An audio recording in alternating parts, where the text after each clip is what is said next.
Your station, 101 FM, with Saturday Sports Scene.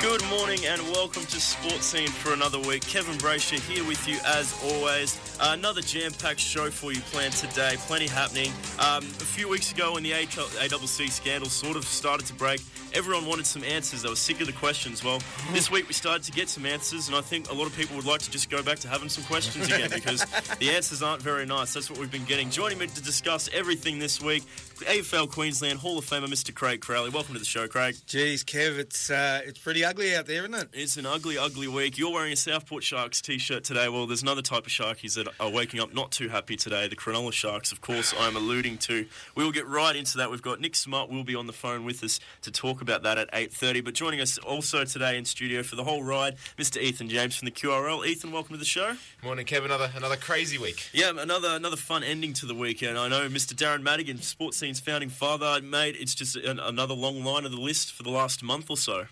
Careful what you wish for, you may get it. Good morning, everybody, and I think I'm going to go broke if I keep paying the sports news gods every week. I mean, thank God at Friday means a completely different thing to us here at Sports Scene, Kevin. Pretty much, mate. It seems every week when we talk on the Friday afternoon that something is in the middle of breaking, something big is happening, and, you know, we shouldn't make light of it, but it's true. This has been happening the last few weeks, but, you know, just briefly on the Sharks, pretty much yesterday, like through the week, revelations came out that 14 players had been advised to take 6-month bans in place of a potential 2-year ban if they were to fight these charges and get found guilty in regards to potential drugs that they took that were banned substances, all the rest of it.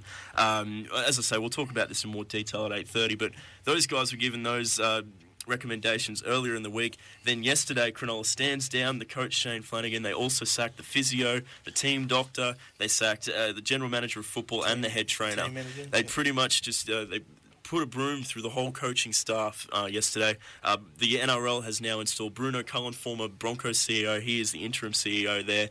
It's a real mess. Exactly what's going to happen next, nobody really knows. It's the tip of the iceberg, really. But as I say, we'll talk about that at 8:30. We'll get News Limited's Nick Smart on the phone to help us get through all of that because it's a real mess. But we'll talk about all the football first, all the sport that has actually been happening on the field. All the good stuff. Last night, the Brisbane Broncos opened their season at Suncorp Stadium in front of 31,000 people. They weren't particularly happy with the performance, though, because Manly Seagulls got up 22-14. Steve Maddai, very strong, 2 tries down there on his left side. Ethan, I know you were there. Just briefly, what were your thoughts on it? Yeah, it was a strange one from the Broncos. I mean, they spent a whole off-season training, and then they were sloppy, and they didn't seem to have much continuity in attack. I don't know, it was a very strange one. It was definitely, I think that's probably a good way to describe the performance of the Broncos last night. We'll talk about that after the first break at 8:15. We'll talk through the entire first round of the NRL, including on Thursday night, the Rabbitohs 28-10 over the Roosters. They were very, very impressive. Nathan Merritt, 3 tries, but Greg Inglis was really the star. 4 try assists, man of the match performance from him. He was very, very good. And, of course, the much-hyped return of Sonny Bill Williams, who, while not outstanding, I thought was still quite solid, all things considered. But as I say, we'll talk about that at 8:15. In the Super Rugby last night, the Queensland Reds get another win, 23-13 over the Rebels down at Amy Park in Melbourne. The Reds trailed at the break, but they powered home in the second half. As they've done the last couple of weeks, they're just finding ways to win. They're definitely not at their best, but good sides, when they're not at their best, still find ways to win, and that's exactly what the Reds are doing at the moment. The Hurricanes, 29-28 over the Crusaders, an absolute thriller over in Wellington as well. The Crusaders still yet to get a win at this early stage in the season. Still unusual there for the Crusaders,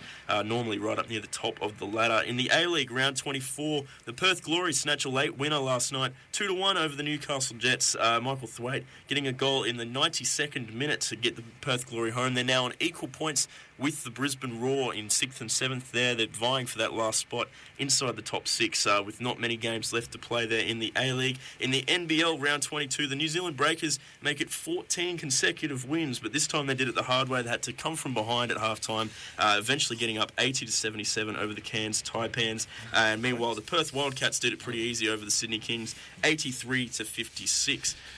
Speaking of doing it easy, Essendon giving it to GWS last night. Essendon 119 over GWS 28 in the NAB Cup. Mate, Craig, I'll go to you with that one. Like, what a flogging there. Yeah, it is. Like, we still got to understand where they're at. But watching the game and listening to the commentators, they pulled up some pretty significant points. They did have 9 GWS players that hadn't, that probably would be in their first senior side. Mm-hmm. And that's probably just giving all the younger players more exposure. Yeah. So, yeah, look, it's still a NAB Cup game. It's still an experimental game. It's still... They weren't in the competition to win the NAB. So, look, it was... As I said, it's an opportunity to give as much kids game times because they're all kids still at that club, more or less, apart from the experience. Fair call. Much closer game last night. Adelaide 109 over Carlton 106. Taylor Walker kicking 5 goals. Yeah, well, it just shows... there's life after Kurt Tippett, I suppose, and that's probably the biggest thing. Last week it was brought to a point that he might struggle under that situation, but to kick 5 goals. But mind you, he had to go looking for him. He kicked 2 super goals, so he had to go outside his 50 metres, whereas last year he was primarily inside his 50. So that's good, and Carlton will pretty well chock a box off. That's the stuff. Darren, you've got some tennis and golf results for us. Yeah, taking a look at the golf at the moment, we are off to the Blue Monster course at Dorrell. It's one of the WGC tournaments that get played during the year, the big one. Tiger Woods leading coming into the end of his second round. He shot a first round 66, 13 under the card. He's through 16 and 7 under for this particular round. Phil Mickelson, his old sparring partner, tied for third. The best placed Australian is John Senden, currently at tied for 10th. Jason Day from Jimboomba tied for 26. And I've got to say this, sitting there at 5th at the moment at 9 under, Bubba Watson, just because I can. It's been a while since you've been able to say Bubba on the show. It's been a while since I've been able to say Bubba, hasn't it? So I'm really enjoying that. And we are at Indian Wells. This tournament is the biggest attended tournament outside of the 4 Grand Slams. It has the second largest tennis stadium on the planet. This is a really big deal. It's a dual tournament, men and women. We're just into the start of the tournament in the last day or so. So all the seeds, the top seeds, get a bye into the second round. There have been no real upsets so far. Leighton Hewitt has gone through to the second round after beating Luke Rotzol, and Bernard Tomic 6-4, 6-3 over Thomas Bellucci goes through to the second round as well. As far as the girls are concerned, Sam Stoser, being one of the top seeds, gets a bye into the second round, so I'll be able to talk more about her next week. Top seed for the tournament is Victoria Azarenka. And as you would expect, Novak Djokovic. All the big guns come for this. This is a 96-draw tournament, so it's just underneath the Grand Slam, guys. That's the stuff, mate. And there was also, before we go to the rest of the show, there was a big announcement during the week that I know you were very happy about. Yeah, very happy. Brad Bevan, who was a bit of a legend for people of my vintage growing up in the 80s and through the 90s. Great triathlon man. Him and Greg Welch were the mainstays of triathlon for Australia. Greg Welch was the big Hawaiian Ironman guy, and Brad Bevan was the guy who was more the shorter races, the Olympic distance. He was expected to win gold in Sydney, I remember, and something, I think it was an accident or something beforehand. Either way, things didn't go well, and he seemed to drop off the planet. We never heard of him again. Well, during the week, he's been announced as being inducted into the big old Triathlon Hall of Fame as well here in Australia. So long overdue, and good on you, Croc. Absolutely right. We've got a massive show for you today here on SportzScene. As we said, Nick Smart from News Limited will join us on the phone at 8:30 to talk us through this whole Sharks drama, and of course Dane Swan drama during the week, which we didn't mention at the top of the show, but it's been a bit of a storm of its own. He'll be on the phone at 8:30. Paula Stuart from the Netball world, just Golden South Jags, she'll be joining us on the line at 9:15, and Lee Hanatschek, our motorsport expert, will be with us at 9:30. If you want to get in touch with us here at SportzScene, send us a text message on 0429506704. That's 0429506704. Get in touch with us on social media as well. We're everywhere here at SportzScene. Facebook.com/SportzScene, SportzScene, and YouTube.com/SportzScene. Stay with us. When we come back from the break, it's time to talk all the way through the very first round of the NRL season 2013. Whether you're 55 or 85, Jetta Gardens offers a perfect place to spend your retirement. Set in 64 acres of scenic parklands, Jetta Gardens Bethania has everything in one location. Their resort-style villas and lovely apartment units are designed and operated with facilities and activities catering to every aspect of residents' needs and well-being. Secure the lifestyle you've always wanted. Call Cindy at our sponsor on 0412 35556 or visit jettagardens.com. Life. Life is for living. So live it. Life. Life is for giving. So give it. Giving blood is cool. Needing it isn't. Red Cross. Give a little. Life is for living. Life is for giving. Help save lives. Please give blood. Severe weather is a constant threat to homes in Queensland and a constant help through it all. Queensland's army of SES volunteers. 132500 is now the only phone number you need for the SES during storms and floods. It'll put you in contact with the SES no matter where you are in Queensland. Store the number in your phone now, because when things get frantic, it's comforting to know the SES is only a call away when you dial 132 500. 101 FM.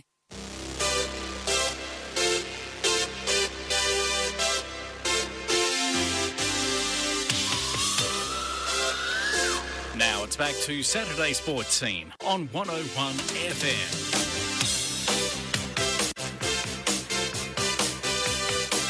Welcome back to Sports Scene here on 101 FM. It is 16 minutes past 8. Kevin Braysher, Craig Crowley, Ethan James and Darren Madigan with you. It's time to talk the first round of the NRL competition for season 2013. We're going to stay with the on-field action during this bit, and then at 8:30 got Nick Smart coming on the phone with us to talk through all the controversy. But last night the Brisbane Broncos opened their season at Suncorp Stadium, 31,000 people there. Manly getting up 22 points to 14. The Broncos had an 8-point lead at half-time, but really throughout the entire second half they never looked like getting back in it, did they, Ethan? I thought Manly's ill-discipline in the first half probably flattered the Broncos on the scoreline, but as a Broncos supporter I never really felt comfortable that Brisbane were going to win that game. I thought they finished the first half strong, the Bronx. There was that one little moment there right on half time where Jack Reed could have pounced on that grubber, and if he had they quite easily could have been up 20 points to 6, I think, at half time, and could have been a different ball game from there on. But yeah, it was a strange performance from the Broncos. I know you were at the game as well, Kev. What did you make of how they went? Yeah, I mean, the thing with the Broncos is similar to the way they played last year. They got a lot of heart in that Broncos side. A lot of them work really hard, but it doesn't seem to me to be much X factor. Not a lot of guys that you feel like, okay, get him the ball and make something happen. Last night, every time Steve Maddai or Jamie Lyon got the ball, you sort of felt like something was going to happen for Manly. Brisbane, it was really, if Justin Hodges wasn't going to do it, it didn't feel like anybody else was there. I get the feeling with Brisbane, they lack weapons, is sort of how I feel about the Broncos at the moment. What did you make of Scott Prince's performance? I thought he was good, and I think the key for Scott Prince is that he gets early ball to the backs, and I think we saw Hodges benefit a bit from that last night. He was given the ball with a fair bit of space before the defence, and he put on the, as we know he can, a few good steps and a few good offloads as well to set up a few tries. But yeah, I think defence is the big concern for Prince. Manly obviously ran a lot of traffic at him, and I don't think he coped all that well. The defence on that fringe, on that edge there, was a bit suspect. And yeah, well, he's got 5 missed tackles there for his just defensive stats there, 11 tackles, 5 missed. So you're right, and that's always been the case with Scott Prince, though. Guys target him. It's a little bit like when Darren Lockyer was at his prime too. They send traffic his way. That's not going to change, but I think he definitely adds to the side. I thought his kicking game was quite strong too. What did you make of the combination with Peter Wallace and the place in the side, like with Peter Wallace, Scott Prince, and Corey Norman? There's essentially three playmakers in this side now. What did you make of the dynamic? Yeah, I think I mentioned it last week, but I'm not sold on Norman at fullback. I think he sort of lacks a bit of urgency there sometimes, and I think he was a bit sluggish and a bit slack, perhaps, getting to the ball and kick returns and all that sort of stuff last night. So I think they've sort of tried to fit in as many playmakers as they possibly can. Right. I'm not sure whether they all gelled that well last night. I still think there's positive signs with Scott Prince there, but I think you're right. As long as they give him a bit of time to gel, they might come good. But I still worry that there's not enough weapons in the Broncos side and perhaps not enough points in them further down the track. But Manly, I thought, were very strong. They still got the likes of Jason King to come back into that side. And Glenn Stewart as well. And Glenn Stewart, of course. And they gave away a lot of penalties in that first half. But once they cleaned that up, as I say, Steve Maddai, Jamie Lyon, Daly Cherry Evans and Kieran Foran, very good in that backline once they got going. So I think Manly supporters can probably expect to see them up going pretty well again this season. Another side who's going to go very well this season, I think top 4 for sure, given the impressive start of the season they had against the Roosters. I'm, of course, talking about the Rabbitohs, 28-10 at Allianz Stadium. Nathan Merritt picked up 3 tries. Greg Inglis, 4 try assists. But I thought, I know we'll talk about those two guys in a second, but I thought Adam Reynolds was very impressive as well. Yeah, he's a tough little cookie there at halfback. He got knocked around a fair bit, but he always bounced back to his feet. And I think his kicking game as well was the real key for South. He just built pressure, and eventually the Roosters just sort of cracked. Personally, I felt him going up against the current New South Wales halfback and Mitchell Pearce. I felt he came away with it with a very strong points decision on Mitchell Pearce in that one, and I think we're looking at the future New South Wales halfback in Adam Reynolds, whether it's this year or in years to come. They finally found one. I think they have. I think Adam Reynolds is the real deal, and he's a very good player. As is Greg Inglis, as we were saying just before off air. If he can stay fit and healthy, he's a real genuine chance of taking out the Dally M this year because he's really picked up his ball playing. After one game. Yeah, after one game. We're calling it already here on SportzScene. But first. I doubt we're the only ones saying these sort of things about Greg Inglis and his form in that first game. He was very impressive. Yeah, he was amazing. He can run over blokes. He can beat you with the pass, beat you with footwork. He's ridiculously quick and agile. He's got it all in this game. And who can stop him?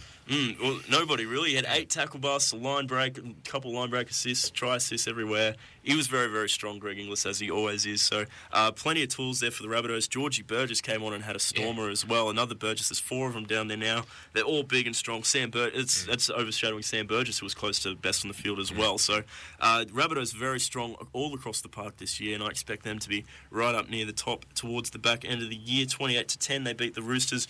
Before we move on to the rest round, we've got to ask about Sonny Bill Williams, of course. All the hype about him coming in. What did you make of his performance, Ethan? I thought it was okay.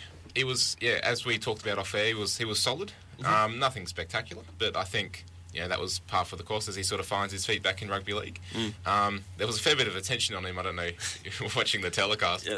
Yes, he had the whole Sonny Bill internal monologue and all that sort of stuff, which was a little bit sort of strange. Craig, what did you make of all that? Well, the thing I was concerned about, there was a lot of talk early before the game started if he was going to play or not. Right. Then there was talk about if he plays, you'll start on the bench, which was fine.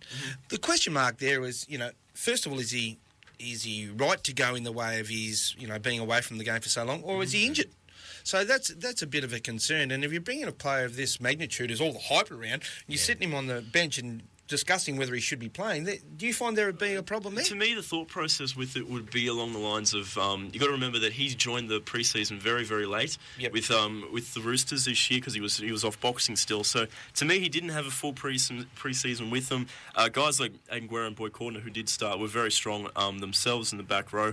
I think in time we'll see Sonny Bill start. He came on about 25-30 minutes in and played out the rest of the game. Oh, right. I think the more it's sort of just to get him into it as it comes. I think in a month's time he'll be full fitness, going strong. But I thought a lot of people say he didn't live up to the hype, but it wasn't possible to live up to that hype given he'd been out of the game for 5 years and all the rest of it. But I thought solid. I mean, he made his tackles. He ended up scoring a try. Nothing spectacular, but I think a solid reintroduction into rugby league, all things considered.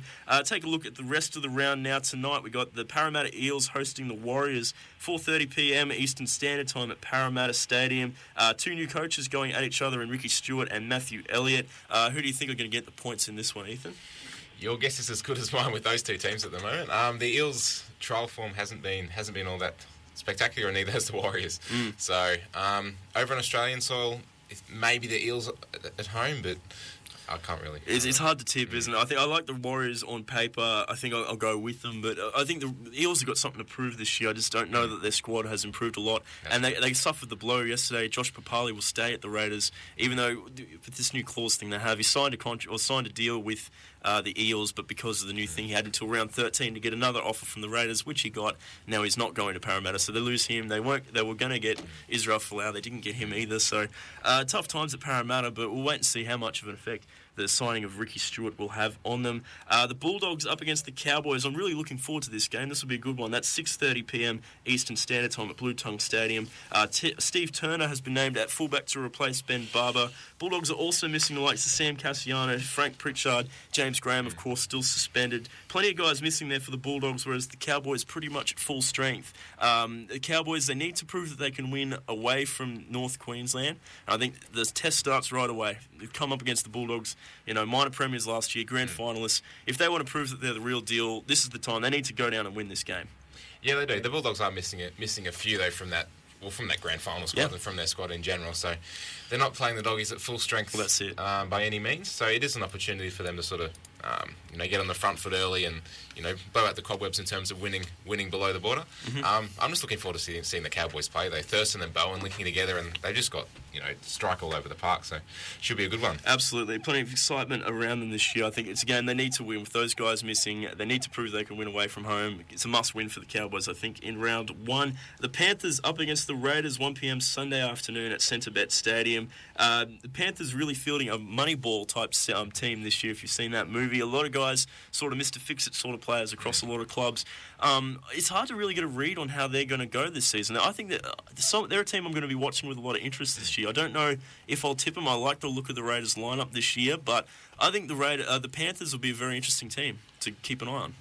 Yeah, they will be. I think they'll sort of surprise a few sides at different points throughout the year. I think they'll, in terms of their attitude, I think they'll have that spot on. They'll have to obviously work hard for their wins because they don't have the talent in the roster that some of the other clubs do. But I think we'll see them, really perhaps punch above their weight a few times. Whether they can get over Canberra in round one, I'm not quite sure, but yeah, I'm interested to see how they go as well. I'm very interested to see how they go this year. A side I'm interested to see as well, but I think we know how they're going to go, is the Melbourne Storm. They host the Dragons, 2 p.m.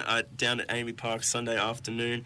Really, they're only missing Kevin Proctor from the grand final sort of side that they had last year, aside from guys who've left. But they look at very strong. They got themselves a win over in the World Club Challenge. I guess the only variable for them is how they back up from that World Club Challenge. They got to do a lot of travel in the first month of the competition, Melbourne. But up against the Dragons side, probably lacking in attacking power, I'd have to say, with the Dragons. It's always a tight one between these two sides, but I can't see Melbourne dropping their first home game.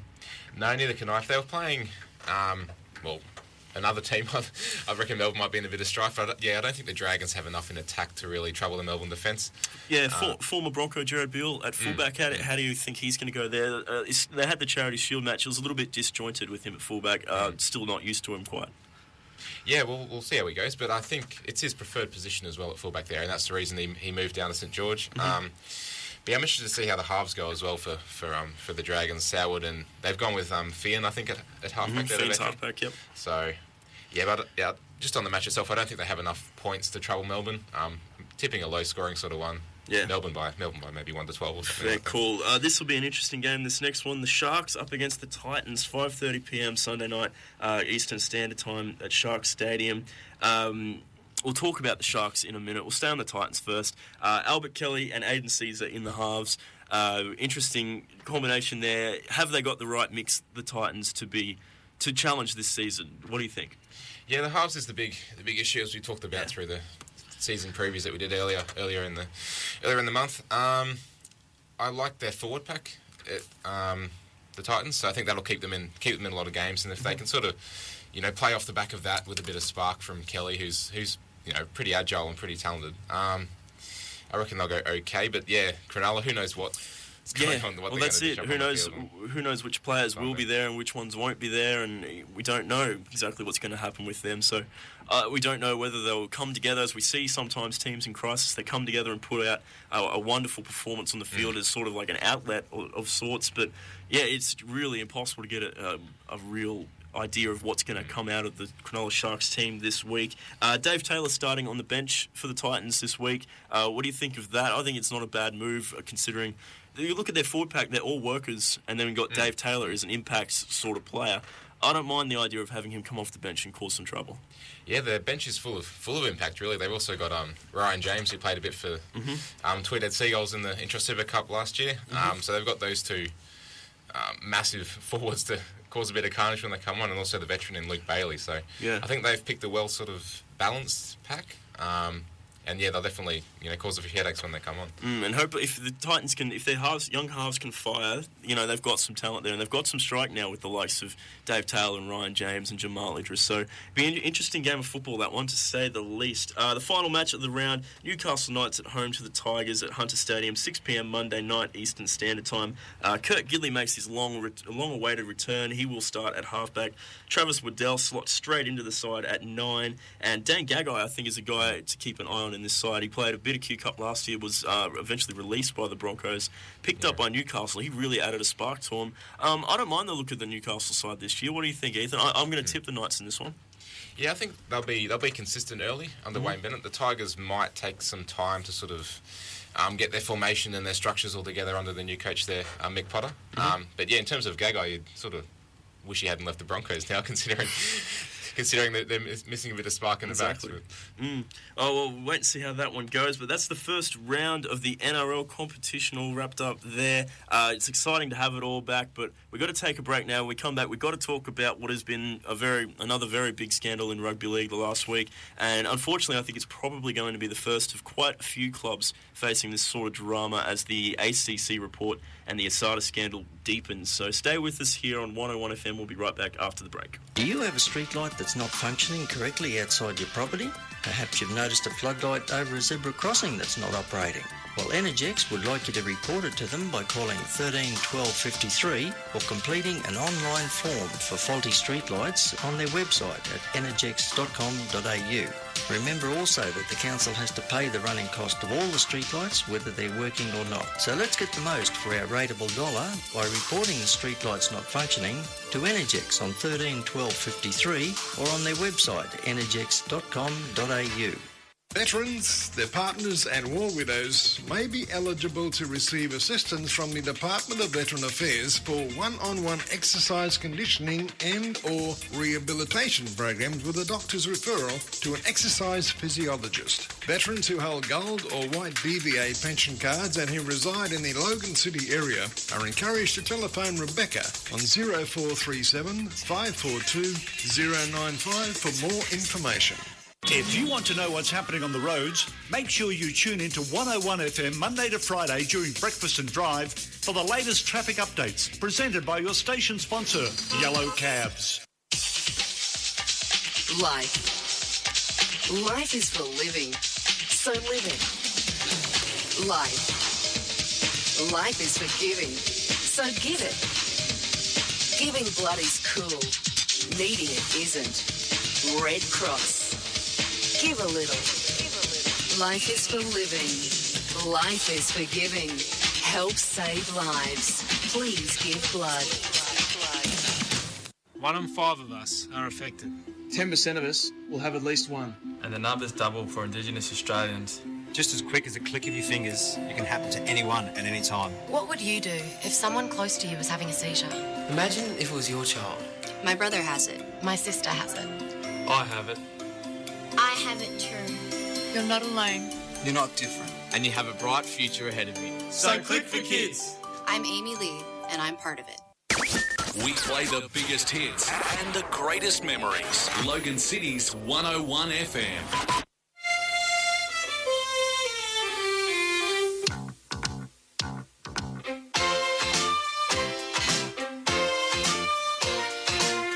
Listening to Saturday Sports Scene on 101 FM. Welcome back to Sports Scene here on 101 FM. It's Kevin Braysher, Craig Crowley, Ethan James and Darren Madigan with you, taking you through all the biggest issues in the world of sport. No bigger issues in the Australian world of sport at the moment than what is going down at the Cronulla Sharks. And joining us on the line to talk through that is, from News Limited down in Melbourne, Mr. Nick Smart. Nick, welcome to the show. Hi, Kevin. How you doing? Very well, thanks, mate. Thanks for being here with us. We'll jump straight into it. It's been it really developed a lot yesterday. But basically what's happened is on Tuesday earlier in the week, 14 players were advised to take a sort of plea bargain where they would get a 6-month ban, they would get automatic 1-year extensions to their contracts, as well as they would get payments for any rep games they played last year as an assumption that they would play them as well this year. They would get full payment while suspended, and they would also waive their right to sue the club and its board for any sort of negligence and things like that. That is in exchange for, if they don't take that, they can potentially fight these potential drugs charges that are coming for them, and potentially face a 2-year ban. Before we get onto all the stuff that happened yesterday with the coaches and the sackings and the club and the new CEO and all the rest of it, Nick, what did you make of the players being given that sort of choice to make? What a choice! I know, what a choice. What choice? It's it would have been. They obviously would have been. They would have been shell shocked, wouldn't they? I mean, it's you've got a decision to do that, or roll the dice, I guess. And I mean, I guess it would have been tempting on one hand, but I mean, on the other hand, if they're adamant they've done nothing wrong, and I guess there's no proof, well, I don't know. What do you do? So they said they all came back and said no, but I mean, as I said, it's a very tough decision. And the thing with them then as well, I mean, for a lot of these guys, I assume we don't know who the players are that are implicated at this stage, but I wouldn't think that all 14 of them are top-line staff players that could afford the legal bills to fight these charges. No, you wouldn't think so. That's the thing, and that's the problem we've had from day one with this entire thing, is it taints every player, and we still don't know who it is, so the whole club gets comes under suspicion. But having said that, 14 players of the rugby league club, that's an entire team, isn't it? Really? It really is. I mean, it's a very, very tough situation for the club at the moment, and then we saw what happened last night, which I think shocked everyone. It really did. Darren, I'll bring you in here. What did you make of the revelations earlier in the week when the players were given this choice, quote unquote? Good morning, Nick. Yeah, hey, look, there's such an element of retrospectivity about all of this as well, which worries me. I mean, we're talking about things that may not have even been, or substances that may not have even been illegal back when they're alleged to have taken them. To give them the choice, that choice that you were talking about in the first place, smacked of a cover-up, in my opinion. I mean, there's just so many things that smell bad and taste bad about this whole thing during the course of the week. I mean, when it broke, it was like, what is going on here? And, okay, fair enough. We finally got a lamb to the slaughter, so to speak. Everybody's been wanting an answer, someone to name some clubs other than Essendon and all that sort of stuff. But this is really, really big. I think the actions of the club overnight may, especially with the sackings and that, may have been taking things a bit far, a bit quickly. Then again, we don't know all the underlying facts. Right. Yeah, and that's the big problem, is, as Nick pointed out, this whole thing from day one, I said very early on in the piece that I had no problem with the cops doing what the cops need to do. But there does come a point at which you've got to say, okay, if you're going to keep putting it out there in the public arena, you've got to start backing it up at some stage. Right, well, let's talk about then what happened. Yesterday was the first time we had any sort of official statement when the Sharks came out and finally held a press conference with it. Really not a whole lot of answers there I found in that press conference, which is not unusual for press conferences, I suppose. But this is the first time we heard anybody really give any definite on, yes, we have done this, we have stood these guys down. They stood down the team physio, the team doctor, the general manager of football and the head trainer, and they sacked all of them, and they stood down the coach, Shane Flanagan, as well. Craig, what did you make of the whole thing? Well, I'm not a body language expert, but I'll tell you what, watching the guy give his assessment, he was drinking quite a bit of water, he was very dry mouthed, very agitated. It would just seem strange in a lot of areas that, and I know they would have prepped for this, he just didn't look confident in what he was trying to express. Like I said, it might be just his mannerism, it might be the way he delivers. But geez, I tell you what, if he was a politician, I wouldn't be voting for him, if that makes any sense. Yeah. And the other thing is, for all these players to be given an option out, more or less, right, is that an admittance of guilt? Do you think, do get out of this, admit you've done it, and we'll look after you. Right. Does that sound right? Like, hey, hang on, you've done nothing wrong. Let's fight this. Let's back you up. They're giving it's a plea bargain. Like, let's get out. It is, isn't it? I'll go to you on this one, Nick. It doesn't really seem like they're saying you have a choice here, but there isn't really the choice to go for any sort of innocence here for them. They got, take this lesser punishment or take this bigger punishment. How do they fight it? Yeah, that's right. I mean, as Craig said, it's even if they haven't done it, it is an admission of guilt. I mean, it's almost like the SADA or ACC is trying to play a scalp in a way, isn't it? I mean, we still don't know exactly what has happened there, and it's like they're trying to rush them to take a ban for we don't actually know what it is yet. It's still so secretive. And just in terms of like Shane Flanagan last night, which just escalated the story, and they dropped it about 5 o'clock last night down here, and Phil Rothfield got the exclusive on the telly, and it's just it just shocked everyone. And when that happened, you wonder, okay, well, what does the club know? I mean, there's got to be there has to be a reason. I just can't. They can't just stuck in willy-nilly because of what's being alleged. I mean, you'd think they'd have to know something that has to have some. It has to be substantial in some areas for them to do what they've done. Kevin? Yes, mate. I'm going to put something out here. We've been talking about players. We've been talking ad nauseum over the months about how players should know what's going into their bodies. They should take responsibility and all of that. And, we've all agreed to it and we've made these comments down through it. But I'm starting to wonder, and my opinion is starting to sway on how much of the responsibility should fall back on the employer, because the employer here is the club. Now, we're talking about inadvertently taking banned peptides that we don't even know were banned back when they took them. There are natural justice issues here. I mean, we've got a situation now with this whole business of this ASADA investigation and everything, where I'm starting to wonder whether sport is starting to think that it is bigger than our natural justice in our own legal system. We're going and saying we're going to do things, sack players, put players before tribunals and all this sort of stuff, where it wouldn't happen out in normal life.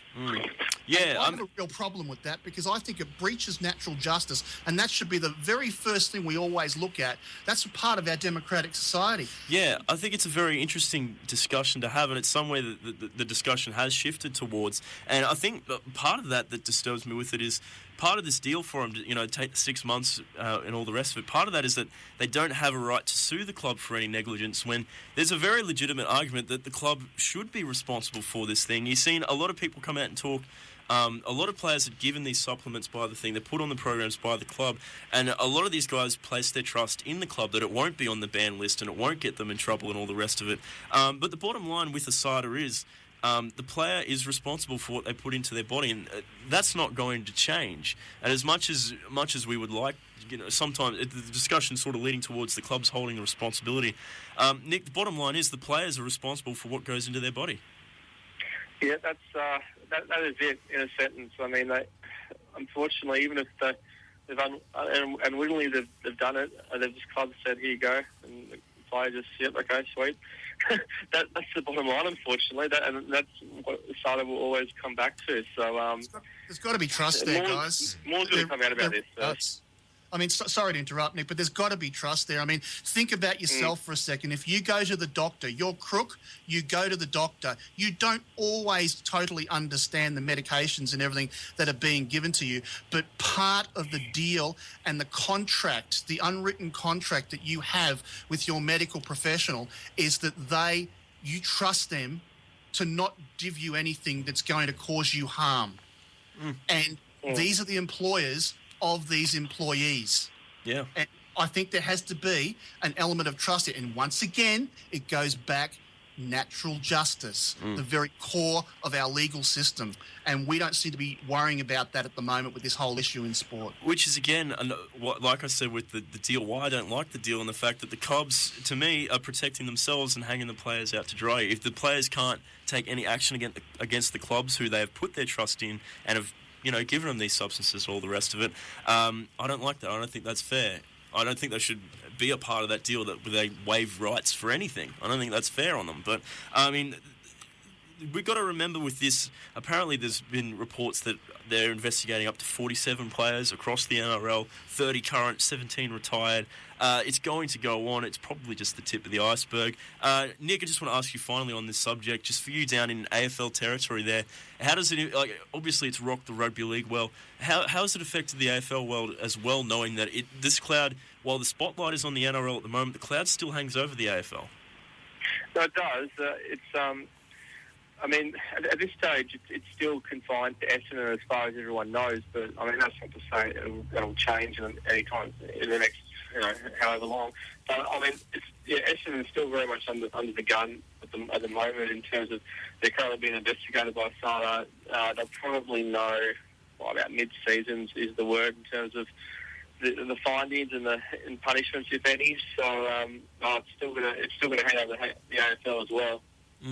Dead right. Look, we'll leave it there for the moment. We've got to go to a break, but this is, as we saw yesterday, so much can change in just 24 hours. So much more is going to happen, and like I said, I suspect we'll see more of this throughout the season as it goes on. Unfortunately, we'll take a break. When we come back, Dane Swan gave an interview during the week, which in a normal week probably would be our main talking point, but we'll talk about that when we come back after the break. So stay with us here on SportzScene. 1 in 5 of us are affected. 10% of us will have at least one. And the numbers double for Indigenous Australians. Just as quick as a click of your fingers, it can happen to anyone at any time. What would you do if someone close to you was having a seizure? Imagine if it was your child. My brother has it. My sister has it. I have it. I have it too. You're not alone.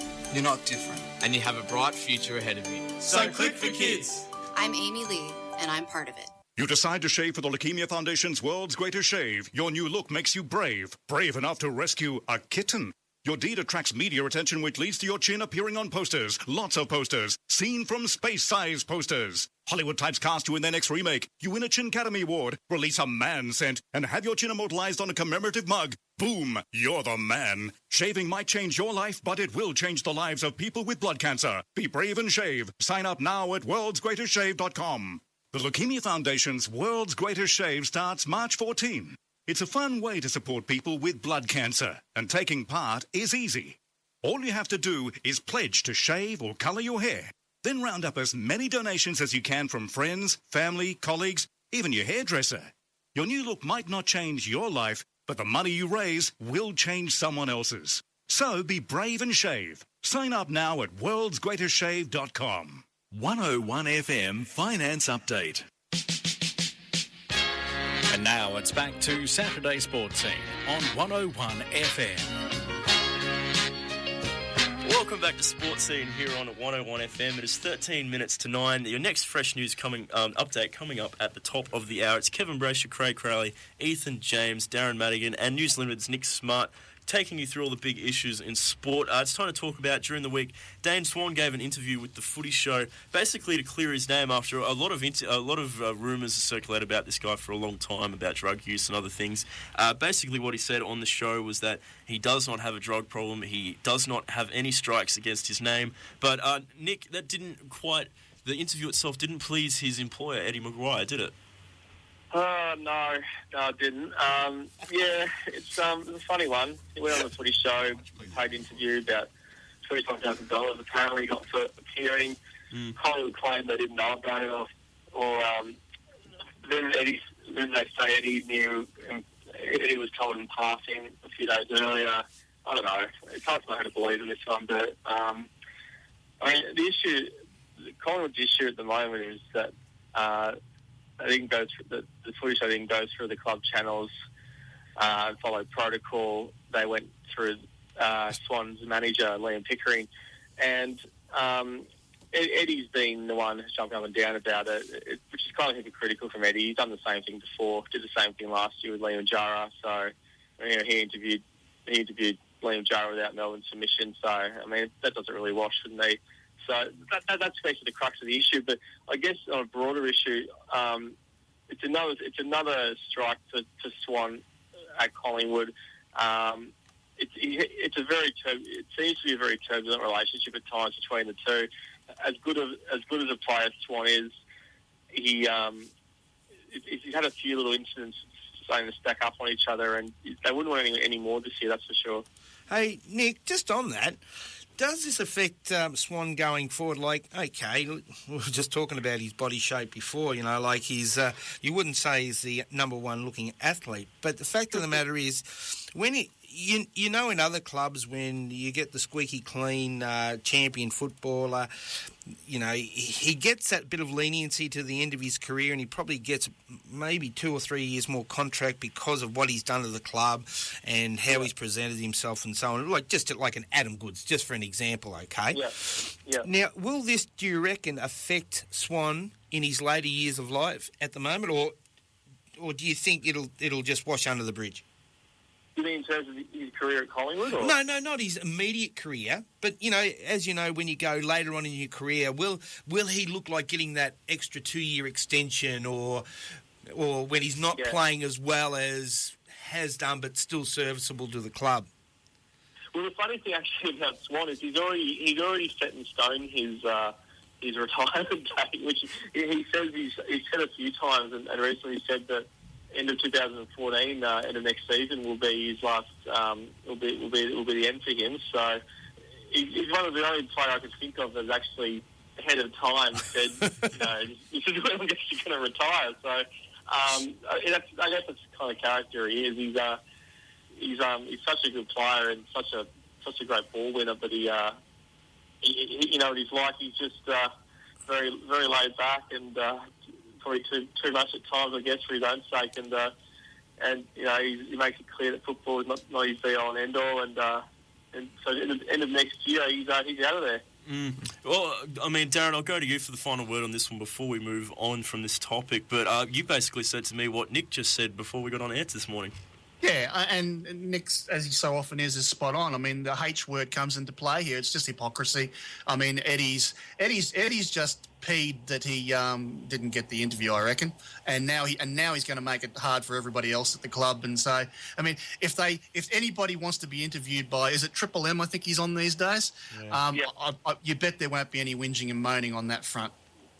Fair call. Look, we'll move on to the on-field stuff with Collingwood this year. We are up to them with our season previews. Not long left before we start the 2013 AFL season. Craig, we'll go to you first with this one. How are Collingwood looking again? Are they going to be up in the top 4 again this year? I'd hate to say this in front of you, Nick, but I reckon they'll win the premiership. There you go. The Collywobbles are still going to be there at some stage, but they've just improved their list, like on what they had last year to pick up Lynch, Jordan Russell and Clinton Young. I just think that's just a bonus. And, if you look at the amount of players they've got through there, even things like Ben Hudson, who'll go in and probably nurture, what's his name, the other young ruckman there, Witts, who looks very promising, by the way. He's got a bit of size, and they've had a bit of a succession in the way of...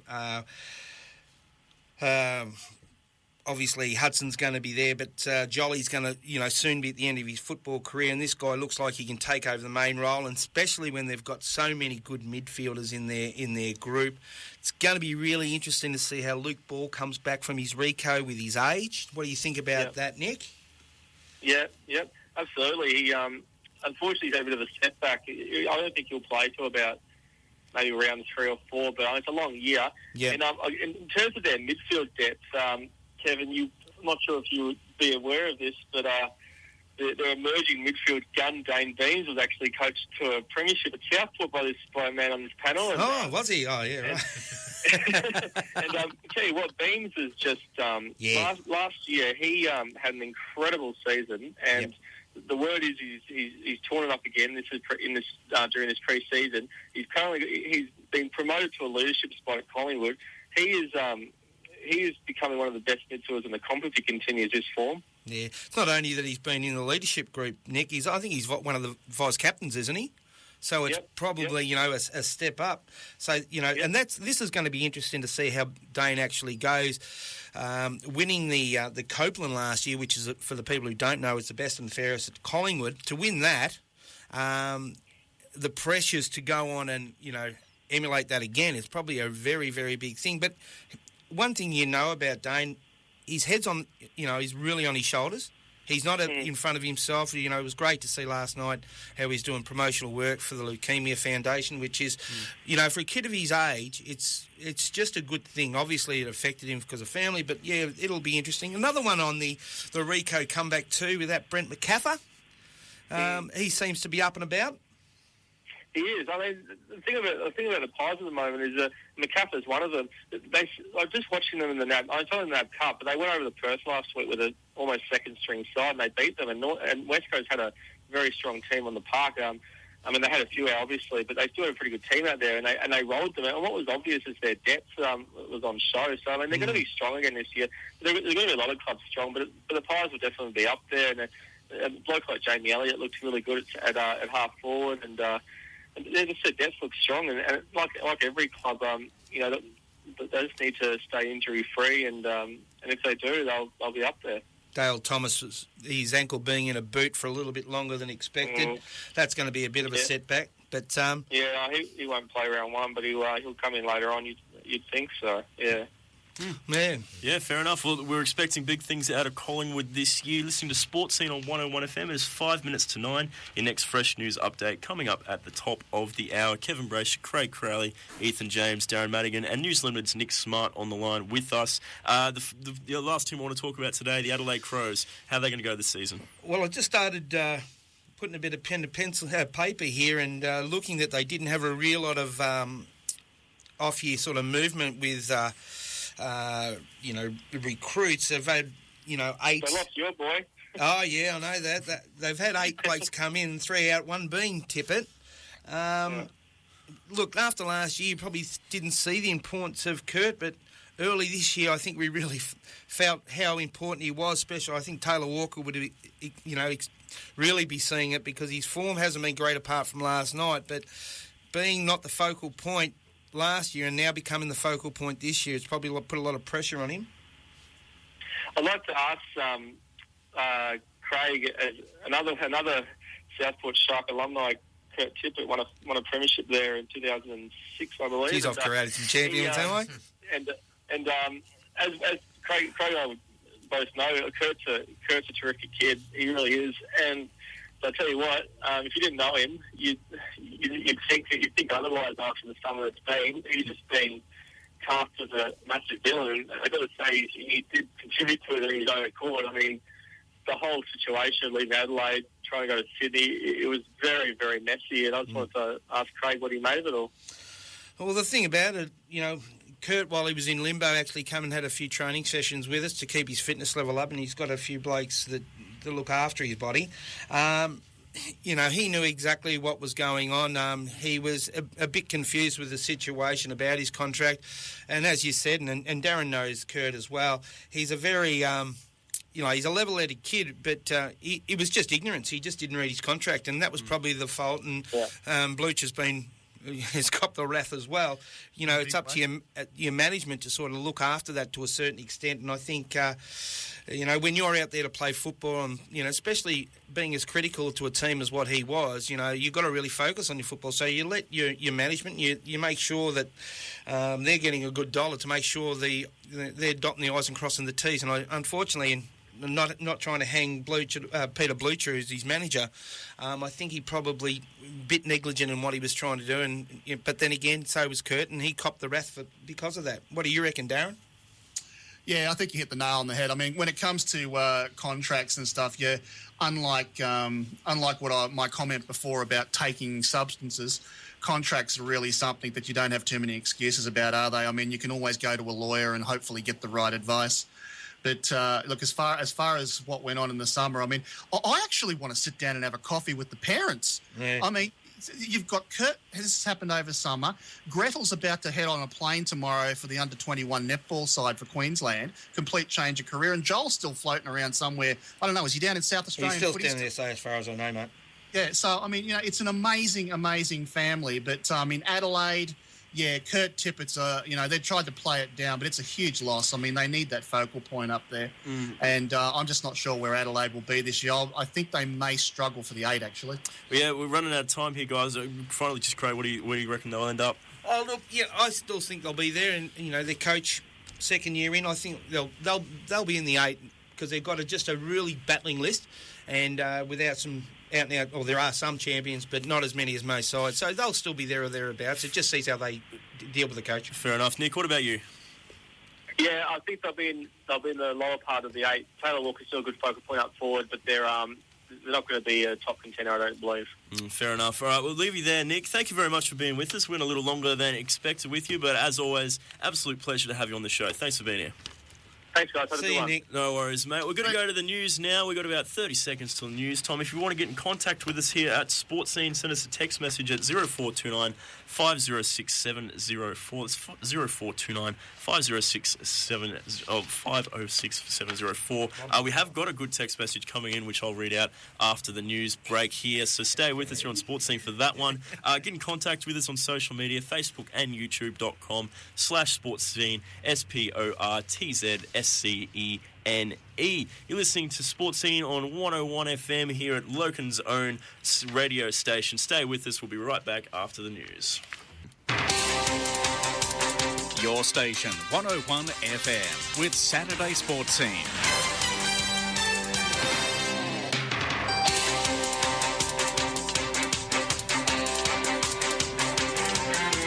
Welcome back to SportzScene here on 101 FM. Kevin Braysher here with you as always, taking you through all the big issues in the world of sport, all the way from the local scene up to the big stories in the international world. Joining me at the panel today, AFL Queensland Hall of Famer Craig Crowley, the QRL's Ethan James, and SportzScene's founding father, Mr. Darren Madigan. Before we get on with the rest of the show, we've had a good text message here from Sonia at Logan Lee.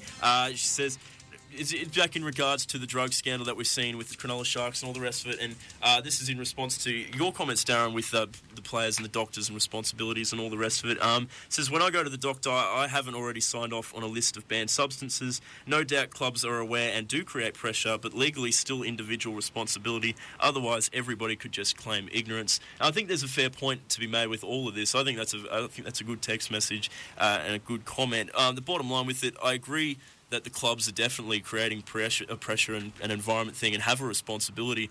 But the bottom line, and this is the way Asada sees it as well, the bottom line is individuals are responsible for what goes into their body and what doesn't. What do you reckon? I think you've always got to remember, too, that when you're dealing with footballers, you're not always dealing with the sharpest tools in the shed, mate. I don't know.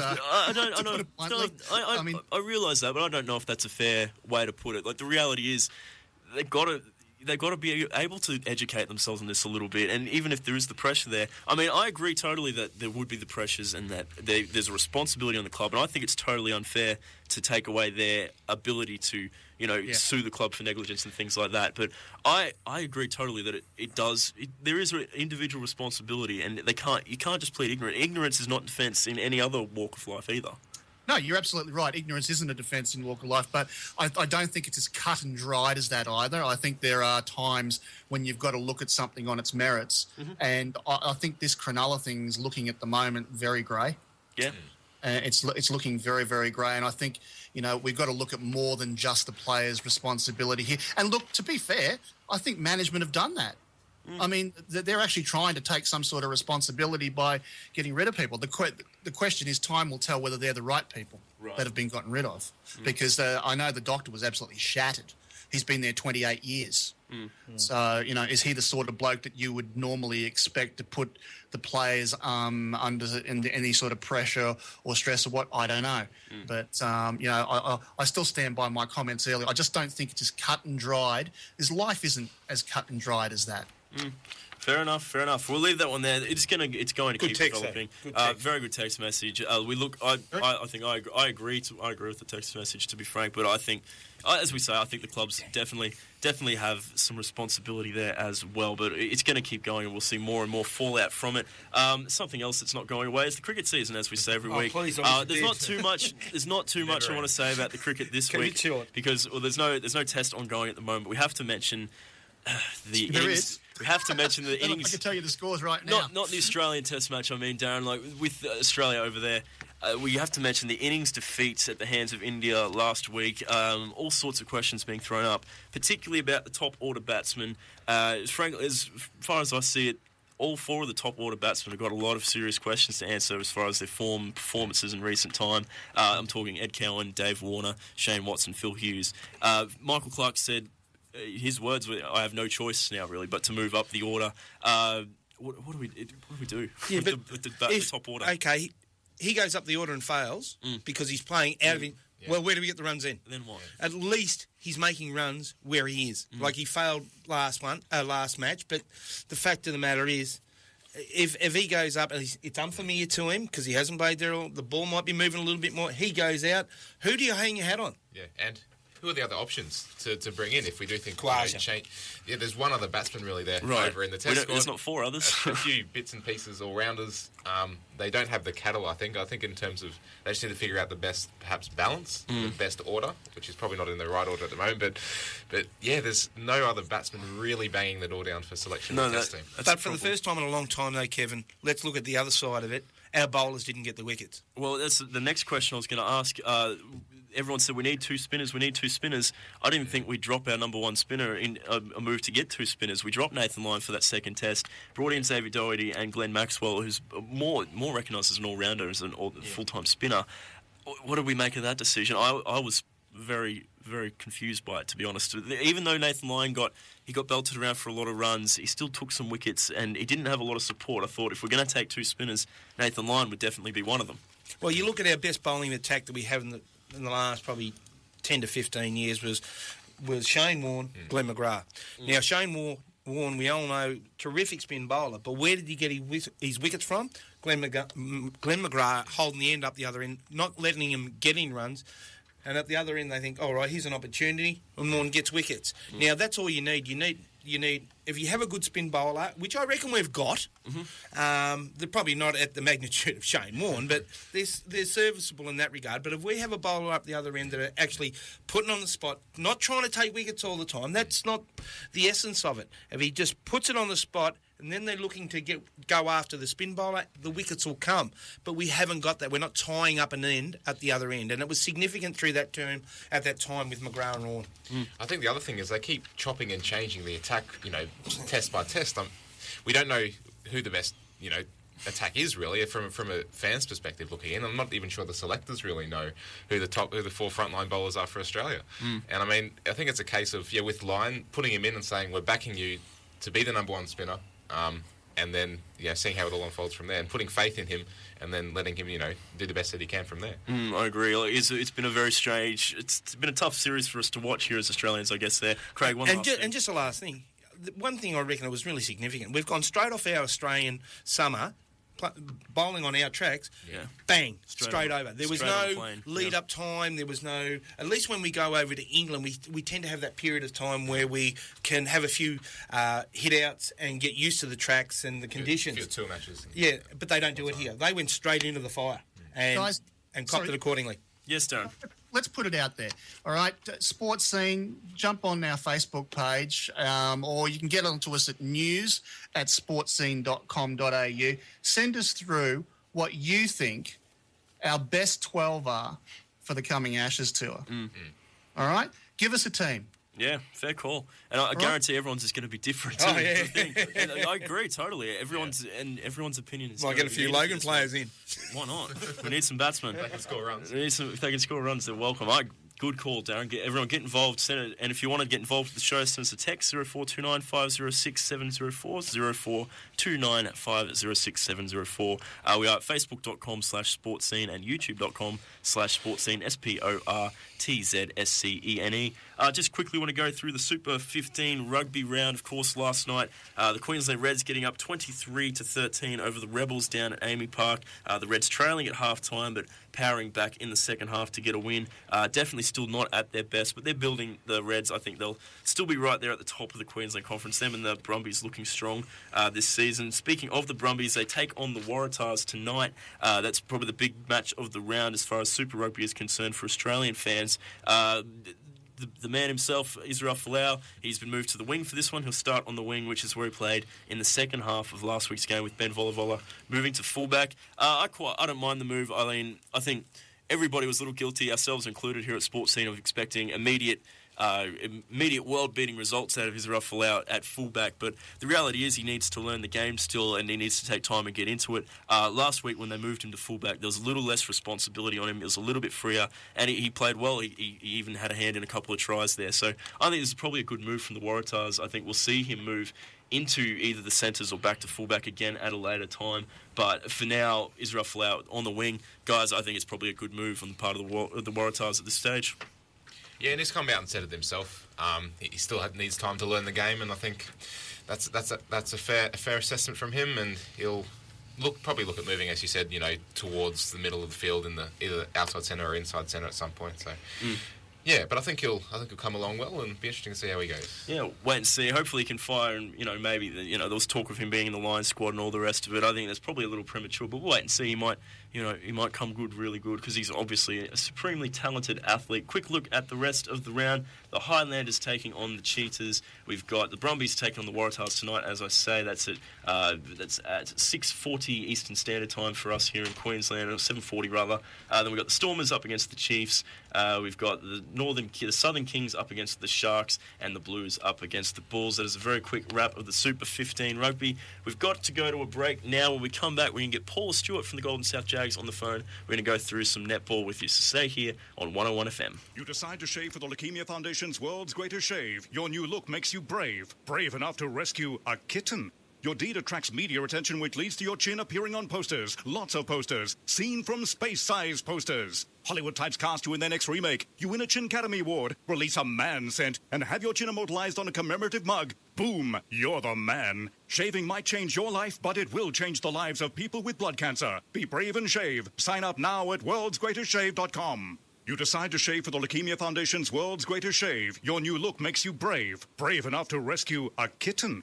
Your deed attracts media attention, which leads to your chin appearing on posters. Lots of posters. Seen from space-size posters. Hollywood types cast you in their next remake. You win a Chin Academy Award, release a man scent, and have your chin immortalized on a commemorative mug. Boom, you're the man. Shaving might change your life, but it will change the lives of people with blood cancer. Be brave and shave. Sign up now at worldsgreatestshave.com. Do you have a street light that's not functioning correctly outside your property? Perhaps you've noticed a floodlight over a zebra crossing that's not operating. Well, Energex would like you to report it to them by calling 13 12 53 or completing an online form for faulty streetlights on their website at energex.com.au. Remember also that the council has to pay the running cost of all the streetlights, whether they're working or not. So let's get the most for our rateable dollar by reporting the streetlights not functioning to Energex on 13 12 53 or on their website energex.com.au. Veterans, their partners and war widows may be eligible to receive assistance from the Department of Veteran Affairs for one-on-one exercise conditioning and or rehabilitation programs with a doctor's referral to an exercise physiologist. Veterans who hold gold or white DVA pension cards and who reside in the Logan City area are encouraged to telephone Rebecca on 0437 542 095 for more information. It's been a tough year. Are you ready for a major weather event? 2/3 of Queenslanders do not have an emergency kit. Hardenup.org gives you access to 150 years of severe weather history and dozens of practical tips to protect your home, family and pets. When extreme weather hits, we have to be ready. Be aware, be prepared and help others. Visit hardenup.org and start your plan today. Hi, Daryl here for Coast Care. Thousands of Australians are working in Coast Care groups to protect our environment, taking action to protect and rehabilitate their local headlands, estuaries and dunes, and keeping waterways clear of garbage. If you'd like to be part of the solution, call Coast Care on 1800 803 772. That's 1800 803 772. Having a party or barbecue at your house this Saturday night? Make sure you tune in to Saturday Night Party Mix from 7 p.m. on your station 101 FM. Honey, look at the camera. When Dave's wife died in childbirth, he lost his love. Crippled by depression, he lost his job, his home, and almost lost his kids. But the Salvos helped Dave get back on his feet. I'm Winton, and I'm a Salvos officer. Your donation to the Red Shield Appeal can help thousands of families like Dave's. Donate now at 13 Salvos or salvationarmy.org.au. Today, Dave thanks God for the Salvos, but we thank God for you. 101 FM. You're listening to Saturday Sports Scene on your station, 101 FM. Welcome back to Sports Scene here on 101 FM. It's 18 minutes past 9. Kevin Braysher, Craig Crowley, Ethan James, Darren Madigan with you. And joining us on the line is Paula Stuart. Paula, welcome to the show. You're here to talk to us about the Queensland Champions Cup. Yeah, thanks for having me, guys. I'm pretty excited about tonight, but I heard that we're talking about that a little bit later. Absolute pleasure to have you on the show, Paula. Darren. Good morning, Paula. Thanks for joining us once again. Obviously, during the course of the week, we had some interesting things, which I will talk about later in terms of the state league. But first off the bat, you guys are off on a plane, I believe, tomorrow. You are currently the coach of the under-21 Queensland team. Congratulations. How are you feeling about your chances? Well, we've got a very the team is very dynamic. They're very good. There's such a good feel with the team. I give ourselves a bit of a chance out there. But the New South Wales, Victorian, WA and South Australia, their teams are looking pretty good. So on paper, but what I look at is that we've got a pretty good team vibe in our team. So that's what we're going with the Queensland Spirit. Most of the girls, if not all, are currently playing at the top level, Tier 1 here in the state. Let's take a look at a couple of them. Obviously, Gretel Tippett is someone who's obviously always on our lips because of the football side of things in the family as well. How has Gretel's transition to netball gone? She's actually improving every time she takes the court. So she's still one that's still got to learn a little bit on the court structure, but her natural ability is just amazing. She's such an athlete. So, yeah, she's one, I think, still needs a bit of work in the actual game sense, but she has improved every time she goes out. So I'm actually expecting exciting things away at Nationals with her. She once said to me that making the transition, she felt like she was shooting air balls all the time because of the difference in the ball and obviously the shooting distances and everything. Has her shooting gotten better? Yes, she can shoot actually away from the post now, so she's shooting around about the mid-range, which a lot of the shooters do in netball.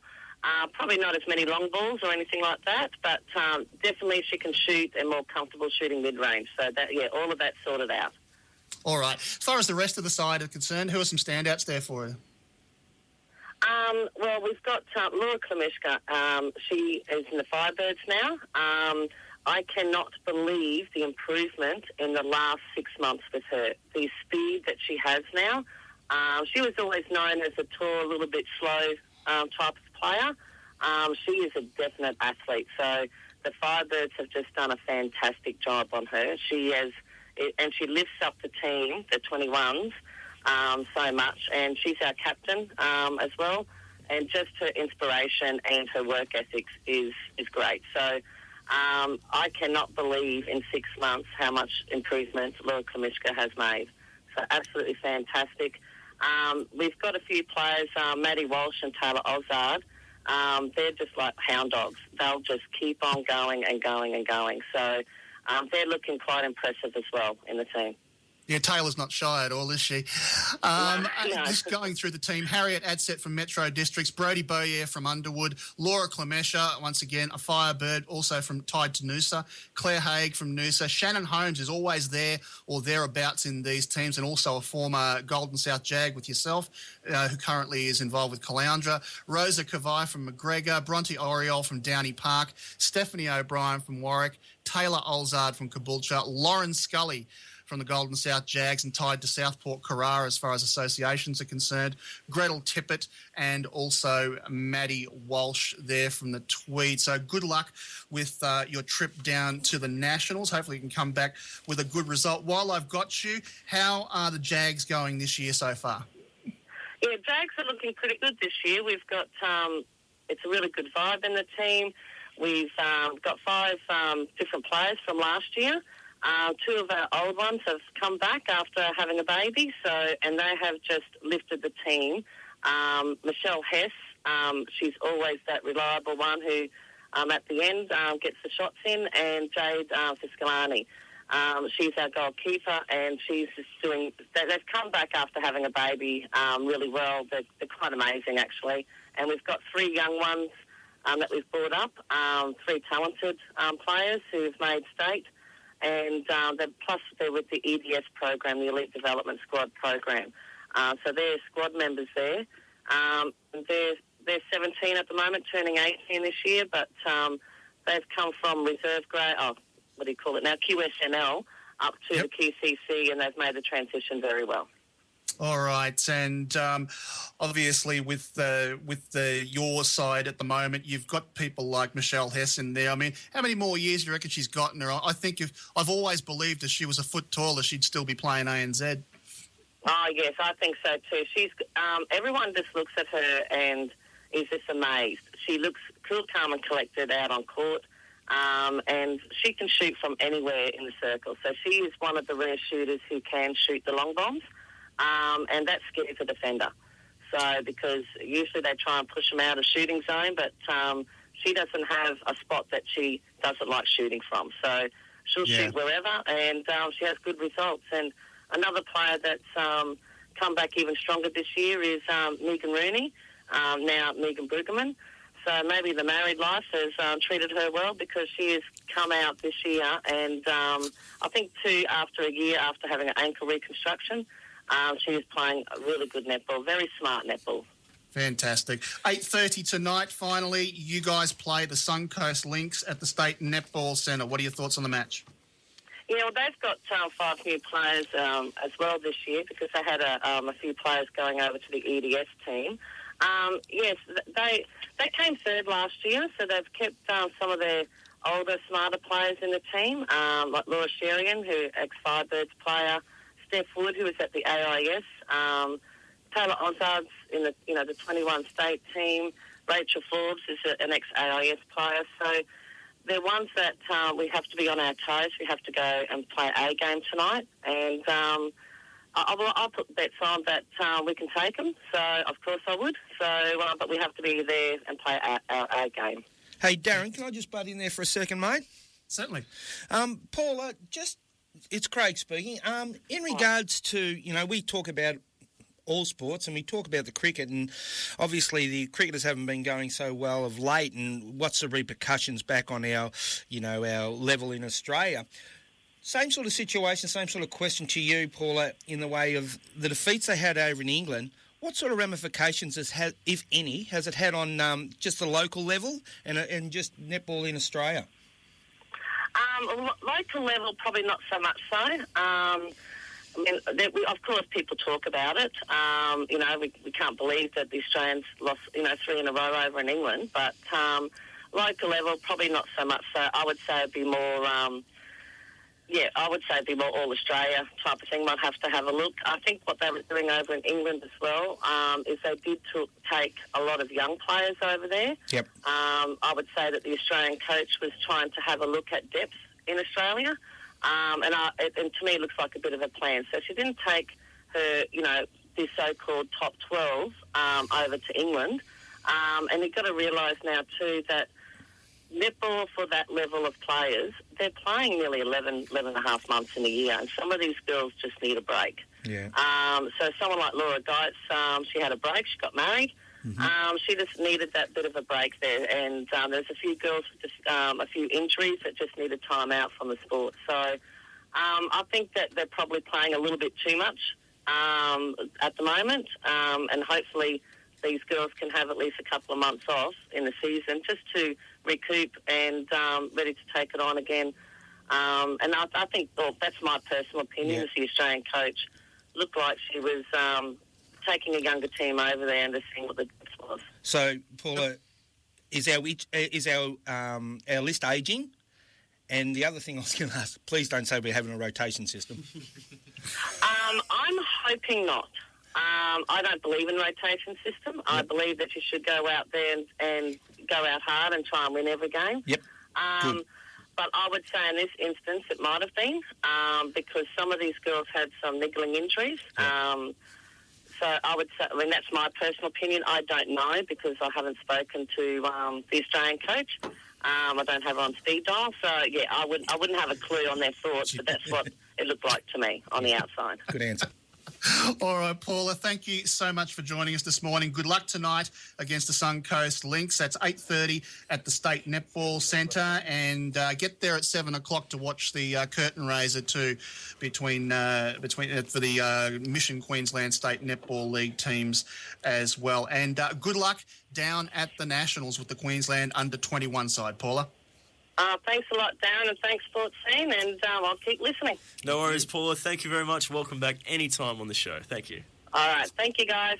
Cheers. Thanks, Paula. That's Paula Stuart from the Golden South Jags of the Queensland Champions Cup, and she's also this year's current Queensland under-21 coach as well. Just taking a look at the last week's round of matches, Golden South Jags defeated the Elite Development Squad 59-33 on the Wednesday night. Surprise win to the McDonald Steelcats 53 over Brisbane West Lions 41. And in a rematch of last year's grand final, the Tigers repeated the result 52-47 over the Cougars, and the Suncoast Lynx had a big win over the Logan Wildcats. Tonight we see at the State Netball Centre at 8:30 the Tigers playing the Wildcats, and as I just mentioned, the Jags will be playing the Suncoast Lynx on another court. And in Townsville, the Cougars have travelled up there to play the Steelcats at 7 o'clock tonight. Wednesday night, the Elite Development Squad forfeited to the Brisbane West Lions. Now, I pull the soapbox out for a second because it was an absolute, I believe, a disgrace. This competition is the equivalent to the Queensland Cup or the NEAFL Premier Division, and to actually have a forfeit in the competition because they didn't have enough players to take the court due to injury is inexcusable for a team that is not eligible to play in the finals. They cannot tell me that they couldn't have jumped on the phone to the Logan Wildcats in the area because the match was to be played at the Logan Metro, or some other association, and say, give us a few girls to play for the night and we'll get out there and we'll give a game, especially for the people who've made the trip up and down the motorway to go and watch this match. It's yet another example of Netball Queensland over the last few years, and whoever making the decisions there on these issues, making decisions which I believe are incredibly flawed, detrimental to the sport, and quite frankly to my football friends in the industry as well. They just look at me and laugh when I tell them these stories. I've had enough of this. Please, Netball Queensland, never, ever let this happen again. Darren Madigan there on his soapbox. Fair calls too. I mean, a lot of fair points there, Darren. I know it's a subject that you've been talking about it for a long time, and you know maybe people will listen and take some action on it. Can you imagine the Burleigh Bears forfeiting to Easts this weekend? No, I can't. It just wouldn't happen. Or Southport forfeiting to Morningside because they didn't have enough players. You don't think they would have pulled them out of the under-18s to play? I mean, for goodness sake, this has got to stop. You know, a lot of this sort of stuff has been going on. You know, I tried to find out whether there were legitimate reasons, like there was court surface problems or anything like that. It was purely a decision made because they were worried about the safety of the players. Okay, fair call. You've only got 4 or 5 players to take the court. Pull some others in. Your result doesn't even count for the end of the year. The other team winning does. You know, it's wrong. Fair enough. I think that's there's plenty said there. I think that's a good point to leave it on there, Darren. Thank you very much for that. Terrific netball discussion again today. We'll keep that going throughout the year. Listen to Sports Scene on 101 FM. We've got to take a quick break now. When we come back, we get Lee Hanatschek on the phone to talk some motorsport. Do you have a street light that's not functioning correctly outside your property? Perhaps you've noticed a floodlight over a zebra crossing that's not operating. Well, Energex would like you to report it to them by calling 13 12 53 or completing an online form for faulty streetlights on their website at energex.com.au.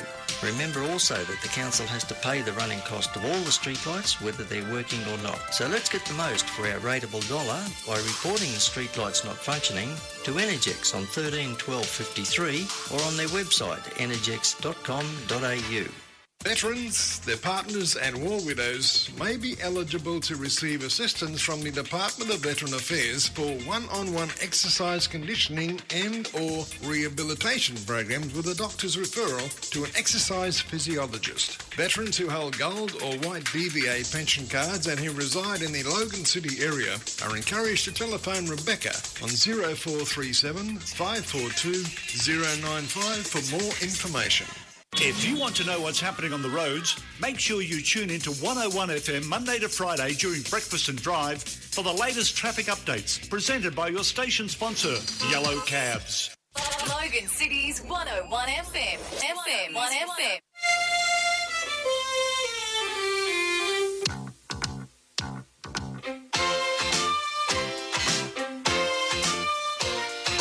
You're listening to Saturday Sports Scene on 101 FM. Welcome back to Sports Scene here on 101 FM. It's Kevin Braysher, Craig Crowley, Ethan James, Darren Madigan, and joining us on the line, Mr. Lee Hanatschek. But before we get to all the motorsport stuff, we've had a ripper of a text message come in just now. Darren, you're still under the pump here, mate. He says, this is from Bazza at Springwood. It says, I got caught drink driving last weekend, but once I explained that the barman poured and the cops could see I'm not the sharpest tool in the shed, quote unquote, of course they let me off. I like that too, Baz. I think it's a fair call. Yeah. As a former footballer, I'm just wondering whether it'll work for me. No, I wouldn't do that anyway. There you go. That's it. We love that input here on Sports Scene, so please text us if you've got a thought or opinion or a response to anything we say here on the show, 0429 506 704. Joining us on the line, Mr. Lee Hanatschek from the Australian Karting Association. Lee, thanks for being with us. Oh, mate, great to be with you. Sounds like you boys having a fun show there at the moment. Plenty happening up here, mate. What are you up to at the moment? You're down in Melbourne, is that right? Yeah, down at the lovely Hume International Raceway, just outside of Puckapunyal. It's about an hour up the Hume Highway from Melbourne. For the Victorian Karting Championships here. 310 competitors have all converged on the venue. And I'm not quite sure I'm in the right state, though, because it is sunshine, it is 34 degrees, and it is perfect weather for sitting down at the river, having a quiet beer, and enjoying the festivities. Whereas I believe up there it's yet again raining. Is that right? It is raining, mate. It's been raining non-stop. We just had Nick Smart on the line just recently. He's down in Melbourne too, of course. He said it's barely rained in 3 months down there. It's done a whole topsy-turvy. But we'll get on to the motorsporting world because we'll run out of time if we keep with the chit-chat. Chris Atkinson, mate, he's returned to the World Rally Championship and he's qualified quite well. Yeah, qualified 8th in the first day of competition, and then I think he had two super special stages on, I think it would have been Thursday night over there, and finished with a 6th at the moment, with Chris. He's filling in the Citroen team for one rally at this point in time. It's great to see Chris. He finished 5th. I was only thinking about that a moment ago, how back in 2005, when he was competing in the entire World Rally Championship for the first time, he finished 5th in his debut event. It was a fantastic effort. It was only his second ever rally at that level. Done a great effort over there. And it would be great to see Chris get a good result on board. And, on his favourite circuit, he loves surface, I should say, and he also loves the Mexican rally as well. So it should be a good event for him. Absolutely. Darren, I know you're a big fan of Chris Atkinson's. You'd be glad to see him back. Yeah, I really have. I mean, he's been on our program before, and I mean, I've always said I believe he's one of the top 5 steerers in the planet as far as rallies are concerned, and it's always been an indictment on the sport that he hasn't been able to get a decent drive. Just taking a look at the overall standings after special stage 11, and he's sitting in 10th, and hey, you'll love this, he's sitting in front of a guy named Kosciuszko. How's that for an omen? All right, so, he's doing... I think I wouldn't be surprised to see him do very, very well in this rally, as long as the car holds together. I mean, the last time he drove, I think it was for Lee, I think it was for Ken Block's team, wasn't it? Yeah, well, he did do a rally for that team last year. He's had a couple off and on events. He's in the World Rally Championship over the last few years, but nothing of serious note, which is disappointing. I know they're certainly working hard on trying to get some programs together for throughout this year and next year, and hopefully some of them will come off. But, he hasn't given up, but he's also sort of keeping his eyes open for all sorts of opportunities. And by keeping his name out there, it's the perfect opportunity to, show that he's still got what it takes to mix it with the world's best. He hasn't lost speed either, because last year when he drove for Ken Block, before the car broke down, he was going very well.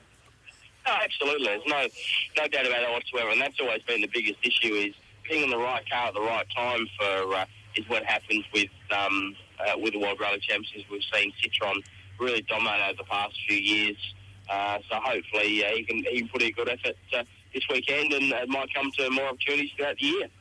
That's the stuff. Look, the Formula One season gets underway very soon, next week, in fact. Darren, I know you've got some news on the F1 front. Yeah, well, first of all, before we get on to the actual news, condolences to Frank Williams.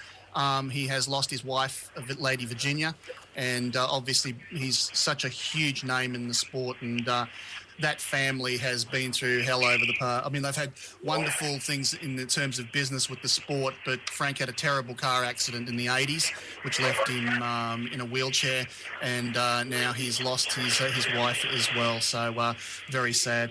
But looking at some of the rumours floating around, Hulkenberg has been rumoured that he was parking at Sauber this year, the Sauber Ferrari, for a move for Ferrari in 2014. He's playing all that down as you would expect, and saying that he doesn't talk about the contents of his contract. Interesting results out of the recent testing in Barcelona. Red Bull was the slowest on the straight by quite a considerable margin, but we all know that they're incredibly good as far as downforce and everything is concerned. So it'll be interesting to see how we go in the next week or so when we head to Melbourne. Bernie Eccleston wants a 22-race calendar in 2014. I don't know how that's going to go down with the teams. The current Concord agreement says a maximum of 20, and then Bernie has to start paying teams to actually race these things. So that should be very, very interesting. We lost New Jersey this year. It was originally a 20-race calendar. We're down to 19, but they're looking at Russia, and also talks are on with Mexico and Thailand at the moment. So a bit going on there, and there'll be a hell of a lot of news you would expect coming out as the guys start to arrive over the next few days for next week's Grand Prix. That's the stuff, Darren. And also last week, Lee, I just want to talk about the Clipsal 500, 2 races. The first race won by a usual suspect in Craig Lowndes. Race 2, Shane van Gisbergen did come through and he got the win. That's probably the talking point out of the weekend, of course. Probably. Yes. Definitely. That's a bit of an understatement there, Kev. Yes. Now, when you're talking about sport, we always love to hate. And that's what we've got now. We've now got a villain in the sport of V8 supercars. His name's Shane van Gisbergen.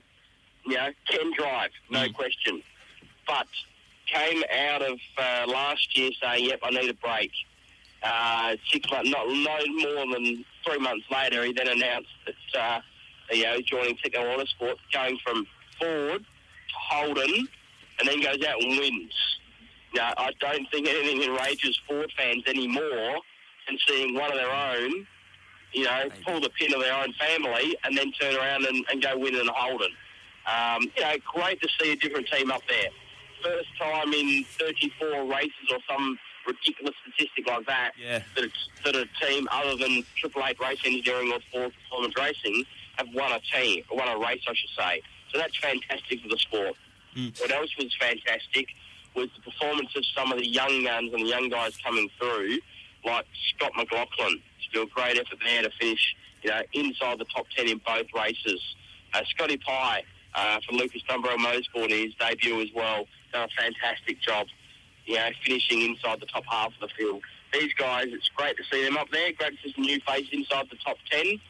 What's interesting to see how dominant Techno will remain, how dominant Triple Eight will remain, and if Ford Performance Racing can get everything together quick enough to be a championship contender. I want to ask you, mate, last week we sort of dubbed it as the car of the present because, it's here now, it's not the car of the future anymore. What did you make of the car of the future's performance over the weekend? It had some teething problems, no doubt whatsoever. It actually performed better than what I thought it would.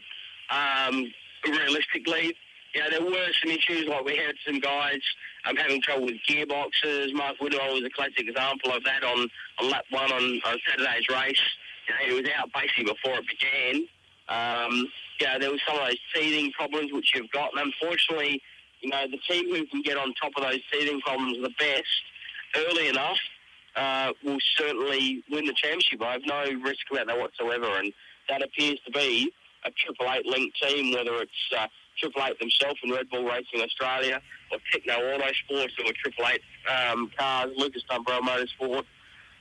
Whichever one it is, it's certainly going to win the championship, and I think that's going to be a key to see who will get on top of first and not have, basically if you finish every race, you're going to win the championship. That's probably as simple as it's going to come. Lee, as far as Shane Van Ginzenberg is concerned, do you think they're just going to let it slide, or do you think there's going to be some nasty legal fallout out of it all? I'm in two minds. I mean, I'm not certain what the outcome will be. I wouldn't say that they'll just let it slide. There will be some repercussions. I'm actually a little bit surprised that there wasn't more repercussions coming into the weekend, last weekend.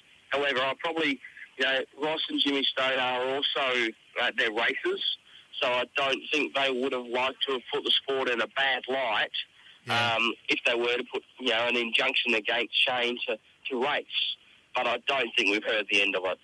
I certainly think there will be more to come over the next few months to work out why, what has happened, and the fact that there wasn't any discussion about Shane coming back. It was simply, I'm back. That's probably the worst thing. When, for example, if Shane had come back and gone to Erebus Motorsport and gone, look, I want to be back and I want to race, and he went back and took his spot back before Mario Engel had been confirmed, I don't think we'd be having this discussion.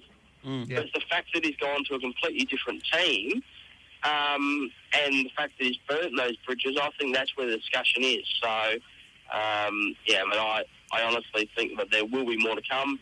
How much more, I'm not certain. Fair enough. Look, Lee, we'll let you get back to sunny Melbourne in a moment. Darren, was there any last thing you wanted to talk about quickly? Yeah, I'll just quickly give you 2008 Canadian Grand Prix winner Robert Kubica. He's going to return to motorsport. He's been doing a lot of testing with DTM cars and rally cars and stuff. He's been given permission to fit out a WRC2, that's the second tier WRC competition, which will be starting soon on April 11, and with paddle shifts, because he had his right arm pretty much stuffed, and the chance of him driving an open wheeler are pretty slim at the moment. So he's going to make an appearance. He's going to be in the European Rally Championship at Canary Islands ahead of that later this month to give it a test out and see how we go. NASCAR, last weekend, Carl Edwards won his first race in 2 years with a week to go before that 2 years came up. Marcus Ambrose was 18th in the race. 17th in the championship he sits after 2 rounds, and they're at Las Vegas this weekend at the 1.5 mile speedway that I think we lost Dan Weldon at a couple of years ago. So the NASCAR are at Las Vegas this weekend to race on that 1.5 mile speedway. So that pretty much brings us up to date. IndyCar and MotoGP will be cranking up at the end of this month. So, boy, are we going to have jam-packed motorsport segments coming up. Won't we? What? Lee, thank you very much for being with us on the phone again this week. Thanks, guys. Absolute pleasure, mate. We've got to go to a break now. When we come back, it's time to talk some football, some A-League and some European football. So stay with us here on SportzScene. Do you like riding BMX bikes? Want the thrill and excitement of racing BMX? Then bring your bike and gear to Centenary Plains BMX Club and try BMX on Sunday, March 17. It all happens from 9 till noon at the Centenary Plains BMX Club, Waller Road, Browns Plains. Drinks, chocolates and nibbles available for purchase.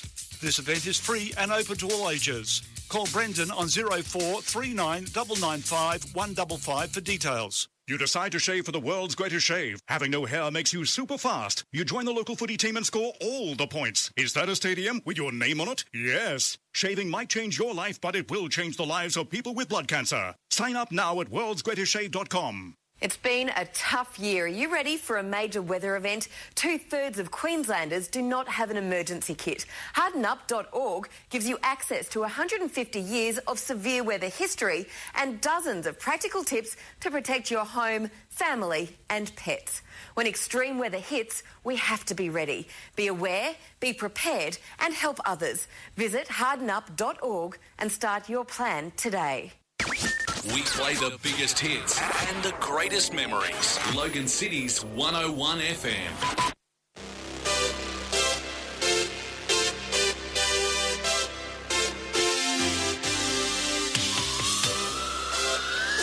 Now it's back to Saturday Sports Scene on 101 FM. Welcome back to Sports Scene here on 101 FM. It's Kevin Braysher, Craig Crowley, Ethan James and Darren Madigan with you, taking you through all the biggest issues in the world of sport from the last week. Before we move on to the world of football, quick update of results from overnight and recent times. The Manly Sea Eagles 22-14 over Brisbane last night. The South Sydney Rabbitohs 28-10 over the Roosters. That was on Thursday night. So far, the round one of the NRL. And the Super Rugby, the Queensland Reds 23-13 over the Rebels, and the Hurricanes 29-28 over the Crusaders. The Crusaders still winless so far in the Super Rugby season. In the A-League, as we're about to get to, the Perth Glory 2-1 over Newcastle, a late winner there for Perth Glory as they move up towards the top six. In the NBL last night, the Breakers got their 14th straight win, 80-77 over the Cairns Taipans, while the Perth Wildcats, a big win, 83-56 over the Sydney Kings. In the NAB Cup, Essendon, big win over the GWS Giants, 119-28, and Adelaide, 109-106 over Carlton. Darren, is there any latest updates in the tennis results or anything like that? I tell you what, Tiger Woods has shot the lights out of the Blue Monster course at Doral. He's shot a second round 65 to go to 13 under, 2 shots ahead of Graham McDowell and 3 shots ahead of his old sparring partner, Phil Mickelson. Bubba sitting tied for 5th. Best Aussies, tied for 10th, John Senden. Also, we have Jason Day from Jimboomba sitting there tied for 27th. And from the Gold Coast, Adam Scott tied for 32nd. Jeff Ogilvie tied for 41st. Indian Wells, the biggest tournament of the year alongside Miami outside of the 4 Grand Slams. We have Leighton Hewitt and Bernard Tomic both through to the second round of that tournament. All the major seeds get a bye into the second round, so we'll give you the results on them next week. And Sam Stosur in the women's half of the draw also has a bye through to the second round, so all looking good. That's the stuff. We move now to the world of the A-League football, and the big story of the last week or so out of the A-League, the Western Sydney Wanderers, they did it. They went to Central Coast Mariners' home turf. They beat them. Now the new boys are at the top of the ladder. What a great story this has been all season, guys. They've now won 9 on the trot. Not many games left in the season in the A-League. They look... it's theirs to lose now, that premiership plate, and then who knows what happens in the finals. But Western Sydney Wanderers, what a story. What a year it's been for them. I'll tell you what, their supporter base is something else as well. I saw the end of that match last week, and the noise from the crowd is just something I haven't really seen in Australian sport almost. You see the big, European football crowds and that sort of stuff overseas, and it's sort of hitting Australia now, really. And if the A-League can sort of, build on that momentum and, get other crowds to that level, it'd be something quite special. Look, with that in the GWS, the sporting population there must be terrific. People wanting to get around, get involved. They must be extremely passionate because the GWS aren't, they're not struggling with crowds. They need more membership, but hopefully something like that will spur them on a bit more for the AFL people around there. But it's just, they're fanatical. Like at any given time, the camera's in the stands because they're passionate about what they're doing, and it's great to see the players acknowledge that too in most games they go to. Absolutely right. Darren, I know you love your European football. It's nice to see some of that sort of passion coming out in the crowds, particularly at Western Sydney, but also sides like Melbourne as well. Like it's really been a hyped year for the A-League. It's really picked up in the crowds. It's the one year where we've seen the marquee players do the job, isn't it? They've been brought out here for a very specific reason, and it's coming to fruition. And, the impact of Del Piero and all the other guys that have come into the competition, I don't know that any of them you could say you'd be disappointed in. And you're absolutely spot on. Melbourne Victory, we know they get great crowds, and I can only imagine what it's like underneath the roof at Etihad when they actually fill the thing. But as you said, the story is Western Sydney. But to beat Central Coast, who've gone about their business very efficiently, very quietly. Hey, would you go past them now? It's hard to, mate. They've won 9 in a row, and not just beating Central Coast, beat them on Central Coast home turf, where they've been very strong for a number of years. The other thing too, Darren, it was great what you're saying about the marquee players coming through, but I tell you what, we said it early days, and I think everyone knew it, but they absolutely sold them too, didn't they? Like their publicity, their the way they started off the season, it was just their launch was magnificent, and it really sold it to the public, and they've given it back in spades. Yeah, absolutely agree. And look, I'm just so glad that they were able to come to an arrangement with especially Del Piero for the second part of his contract, because I wouldn't be surprised if that actually influences the decision of the other players, because they know they're not going to be by themselves here in Australia in terms of that sort of thing. So, yeah, look, I know that sounds like a crazy thing to say, but there is logic in it, believe me. You'll just have to trust me on it. But I'm just so happy to see the way it's going. The only thing that worries me is we may not have been quite to this level before in the past, but we have been to high levels with this sport, with this competition. And the powers that be really need to consolidate and really market the game well for the following season to take advantage of it. Otherwise, they're never going to get that wonderful free-to-air television deal that they want. They've got something happening next year. Yes, all Friday night games will be shown on SBS and all that sort of stuff. But, gee, wouldn't it be great if 7, 9 or 10 grabbed a hold of some of these games? Look, that'd be the ultimate thing for the A-League. It'd be the next step into the mainstream. And I say it with all due respect to the Gold Coast football community. I've had a bit to do with them, talking with them and doing stories and things. I know they're passionate, hard-working people, but, gee, they got it right in the sense of sending the team down to the Western Sydney in terms of crowd support and the fanatical support behind them that wasn't really there on the Gold Coast, whether that's the fault of, the Gold Coast United Club itself, which was a lot of the criticism levelled at them. Look, they've really got something going there with that Western Sydney side, and there's a ton of buzz and a ton of excitement around them.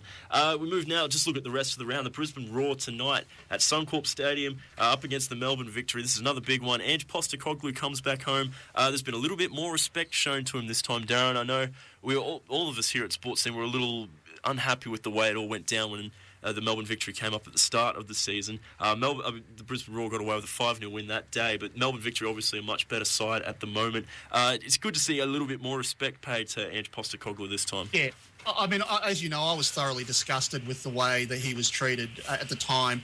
And, I just think the perfect situation for me with the A-League is great football with Australian values in terms of the way our crowds treat people. We don't want what goes on in some of the derbies that happen in Europe, especially in Scottish football and things like that. I really would like to see some of the stuff that went on with Brisbane Roar and Melbourne Victory at the start never, ever happen again. Pay some respect to the guy who gave you a couple of premierships. Let's hope that happens this time. The game is tonight, isn't it? So, it is tonight, 6:45 Eastern Standard Time. Brisbane Roar, Melbourne Victory. Brisbane inside the top 6 now. A spot in the finals is theirs to lose, really. If they're good enough, they'll be there. This is a real test for them. They got a good win last week. Travelled down to Adelaide, came back with it. They need to keep winning. It'll be a tough ask for them, but at home, they're every chance there. Another game tonight, Sydney FC up against the Central Coast Mariners, Allianz Stadium. That's 4:30 Eastern Standard Time. You got to say, Sydney FC have been very strong at home of late, but Central Coast Mariners will be looking to bounce back from the defeat that Western Sydney handed them last week. We've got Western Sydney Wanderers, speaking of them. That'll be tomorrow afternoon at 4 p.m. our time here in Queensland. They're up against the Wellington Phoenix. You would expect them to make it 10 straight there against the Wellington Phoenix, who continue to struggle. The Melbourne Heart up against Adelaide United. That is on Monday night, 6:30 Queensland time, down at Amy Park. Melbourne team's very hard to beat at Amy Park, and Adelaide have been pretty inconsistent since losing their coach a little while back, so it's hard to tip them in that one. Quick look at the ladder before we move on to the world of European football. The Western Sydney Wanderers out on top, 2 points clear of the Central Coast Mariners in second. We've got Melbourne Victory in third, Adelaide United still in fourth, Newcastle Jets 5, and the Brisbane Roar makes 6. Perth Glory right on their heels, and then we got Melbourne Heart, Sydney FC, and then Wellington Phoenix down the bottom there. Darren, just a quick wrap. We got about two and a half minutes left of the show. What's to go in the European world of football? All right, 4 matches this week. You got another 4 next week.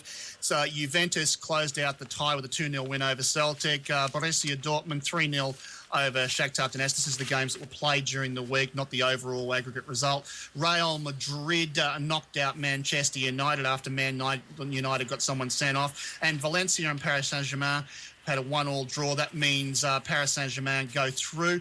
Qualified teams so far for the quarterfinals: Paris Saint-Germain, Borussia Dortmund, Juventus, Real Madrid. Games to be played next week to finalise this. Galatasaray play Schalke. Arsenal play Bayern Munich. Bayern Munich are my tip to win the entire thing. Barcelona and Milan. Barcelona have to come down from a 2-0 deficit. That's going to be huge. And FC Porto play Malaga to round out on the 13th of March. And the results of that will decide who the quarterfinals will be. As far as your EPL is concerned, Man United, Man City, Tottenham and Chelsea make up your top 4 in the English Premier League. Arsenal in 5th spot. Everton and Liverpool make out the outside. And games this weekend: Norwich and Southampton, QPR and Sunderland, Reading play Aston Villa, and West Bromwich Albion play Swansea as well. Barca had another loss during the week. Are they starting to fall a bit from the unbeatable sort of heights they've been of recent years? Yeah, Barca down on confidence at the moment. They've lost some matches to Real Madrid in the Copa competition over there as well, I believe. So at the moment, Barca, they've been so strong for so long. They're just struggling a little bit. Real Madrid, Cristiano Ronaldo, without question, I believe, the best player in the world at present, even better than Messi, who has won all the awards. I mean, he is just something very, very special. And watch next week for a real treat. Fair call. He's been very, very good. Just about all out of time here at SportzScene, guys. Thank you very much for being with us here this week. It's been a jam-packed show. Craig, thanks for being here as always. Not enough time, mate. Not enough time. There's never enough time. And with everything heating up, the netball's coming back good. Obviously, the rugby league started. We've got the AFL starting in a couple of weeks. Ethan, we're going to have lots to talk about in the weeks to come. Can't wait for next week. Can't wait. Thank you very much for being here. Darren, thanks for being on the line again today. Thanks, guys. Big thanks to Nick Smart, Paula Stuart, Lee Hanatschek also for joining us throughout the show. Remember, if you want to get in contact with us here at SportzScene, we're on Facebook and YouTube. Just facebook.com, youtube.com/SportzScene, SportzScene. I'm Kevin Braysher. Thank you very much for listening. We'll be back same time next week. Thank you.